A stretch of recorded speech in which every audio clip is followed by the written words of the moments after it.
আসসালামু আলাইকুম রহমতুল্লাহ। প্রিয় দর্শক, আজকে খুব গুরুত্বপূর্ণ একটি আমলের কথা আপনাদেরকে বলবো, যে আমলটি রসূল সাল্লাল্লাহু আলাইহি সাল্লাম অত্যন্ত গুরুত্বের সাথে বলেছেন এবং অসংখ্য ফজিলত এই আমলের মধ্যে রয়েছে। আমরা অবশ্যই এই ভিডিওটি শেষ পর্যন্ত দেখব। সেই হাদিসটি বর্ণনা হয়েছে বুখারী শরীফের 5017 নম্বর হাদিস এবং আবু দাউদ শরীফের 5058 নম্বর হাদিসে। রাসূল সাল্লাল্লাহু আলাইহি সাল্লাম বলেছেন যে তোমরা 3 কুল পাঠ করো ঘুমানোর পূর্বে। 3 কুল যেরকম 3 কুল একবার করে পাঠ করে হাতের উপরে ফু দিয়ে সেই হাত পুরো শরীরে মুছে দিতে বলেছেন। রাসূল সাল্লাল্লাহু আলাইহি সাল্লাম এই আমলটি রেগুলার করতেন। ঘুমানোর পূর্বে রাসূল সাল্লাল্লাহু আলাইহি ওয়াসাল্লাম 3 কুল পাঠ করে সূরা ইখলাস, সূরা ফালাক, সূরা নাস একবার করে পড়ে হাতের উপরে ফু দিয়ে মাথা থেকে পা পর্যন্ত যেখানে পর্যন্ত হাত যায় সকল জায়গাতে মুছে দিতেন।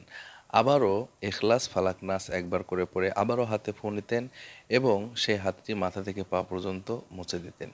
আবারও একবার করে সূরা ইখলাস, সূরা ফালাক, সূরা নাস পড়তেন এবং হাতের উপরে ফু দিতেন। সেই ফুর হাত পুরো শরীরে মাসাজ করতেন। এভাবে রাসূল সাল্লাল্লাহু আলাইহি সাল্লাম এই আমলটি ঘুমানোর পূর্বে করতেন এবং সকালে করতেন এবং মাগরিবের নামাজের পরে করতেন। এটি করলে কি হবে, যত আমাদের উপরে অনেকেই কালো জাদু করে থাকে, অনেকেই বান মেরে থাকে, অনেকেই অনেক ক্ষতি করার জন্য তাবিজ কবজ বা কুফরি কালাম করে থাকে, বা জিন দানব মানব যে কোনো সৃষ্টির সকল ক্ষতি থেকে আল্লাহ পাক আমাদেরকে হেফাজত করবেন। সুবহানাল্লাহ। প্রিয় দর্শক, তাহলে হাদিস থেকে এই আমলগুলো আমরা যদি করতে পারি আমরা ভালো থাকব, সুস্থ থাকব এবং শান্তিতে থাকব। এজন্য এই আমলগুলো আমাদের করতে হবে। তাহলে এই আমলটি কি?